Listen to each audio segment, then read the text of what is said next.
morning, people of the ultralight fishing, pan fishing world. So, I get fairly repetitive questions. I've had a couple videos where I've talked about my primary pan fishing rod, and now I am a member of ultralight pan fishing group on Facebook, and I've had a couple of people that have mentioned that they would like a explanation of what it is that I do as far as that, so I'm going to do that. I've done it before, but I'm going to go ahead and go into more detail. So what I have is a 18-inch long Tennessee handled 2-piece 2-weight fly rod blank that has micro guides, and then airwave guide is the first guide. Now, an airwave guide, it looks like a little custom brim like on a car, but it's an eyelet that has a kind of a form to it. And what it does is it makes the line not slap like they typically do in that first regular guide that a lot of ultralights have. So it'll fly right through, and it gives me much bigger, smoother casts. I do not have to load up the rod as forcefully, and it keeps the line from getting twisted, believe it or not. But it's a very high parabolic rod, so it has a lot of bend to it. It's considered a moderate fast tip, but the rod is like 88% tip. It has that much bend to it. And the reason that I have that is because I'm going after the smaller species of fish with that rod. I'm not going after anything big. Well, big species-wise. I'm going after bigger panfish primarily because that's what I'm trying to search for. And successful a fair amount of time. But it's made that way because I know that I am really good at soft setting a jig or a hook. And soft setting means that I'm not hitting them, I'm pulling into it. Not unlike what you would do with crappie a lot of the times. Now, with most of the sunfish species, you know, they can be fairly aggressive when they hit, so you don't really have to hit them if you have, you know, light wire equipment.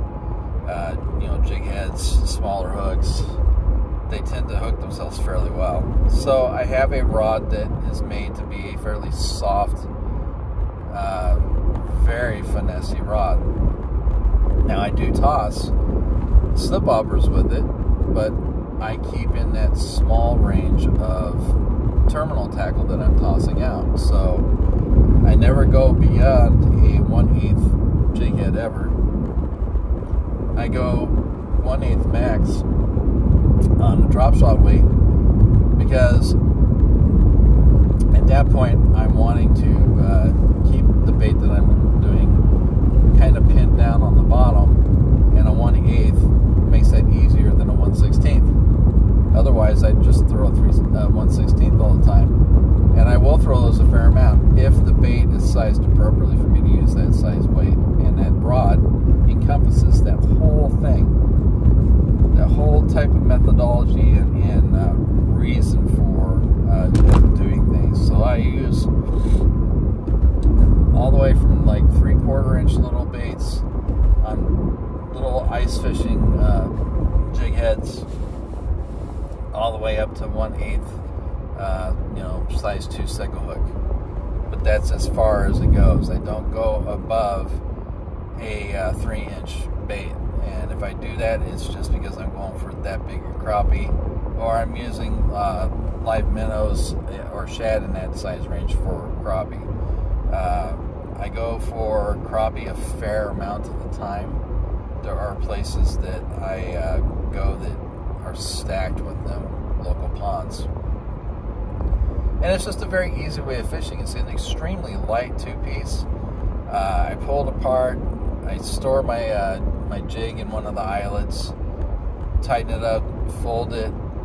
I can carry it all day and never get tired of carrying it. I don't go above a size 1000 reel ever, because I use 2-pound line on that rod, and shit, I can average 1000 size, get damn near 400 yards of 2-pound line on the reel.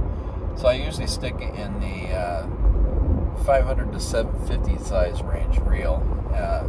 Yes, they do make 750s. Daiwa's got some great ones, actually, by the way. And as far as reels go, I prefer Daiwa most of the time because I really like how smooth the drags are. Smooth drag is very important to me, more so than strength of drag. I would rather have smooth and have a consistent fight as opposed to being strong. Because fighting a fish is not about strength, it's about control. So I prefer Daiwa, but you know, I'll find reels that are on sale. If a reel wears out, I used to rebuild them, you know, get genuine parts or universals, because spinning reels are all fairly similar. A lot of things can fit. But nowadays, I'll just either donate the reel or I'll get rid of it and get another one. Oh, excuse me. Right now, I've got a Shimano AX 500 on it. I had an Okuma, I can't remember what the series was, but it was a 20 size, which is essentially a 500. Aria 500. And I like Okuma ultralight reels. Not as much as I like Daiwa. I don't like Shimano reels that much. But the thing of it is, when I'm throwing ultralight and that rig, I'm looking for a very light 500 to 1000 size reel. And go to Big 5 on any given day, depending on which location it is, and get a AX 500 or an Okuma Aria 20 for, you know, 15-20 bucks. So why would I spend $50 to $70 on a Daiwa when I can just do that and have a perfectly good reel for that ultralight? Because for me, you know, when I get to the like my drop shot Ned rod is medium light, and I use a 1000 size.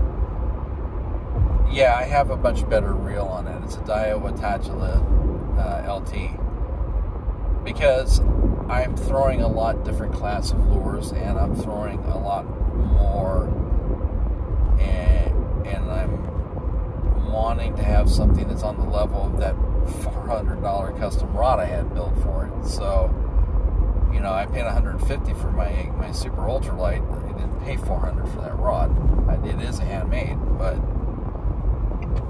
I want to have a comparative piece of equipment on the rod, and the cheaper reels on that rod work for that, because when pan fishing, I don't need a $200 500 size rod or reel.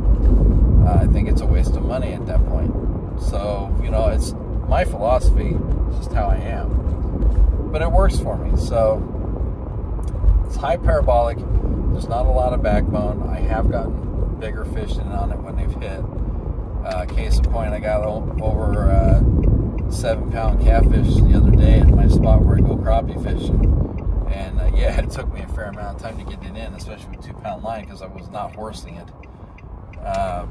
But it handled it. So it works for me for what I do. And that's why I have it.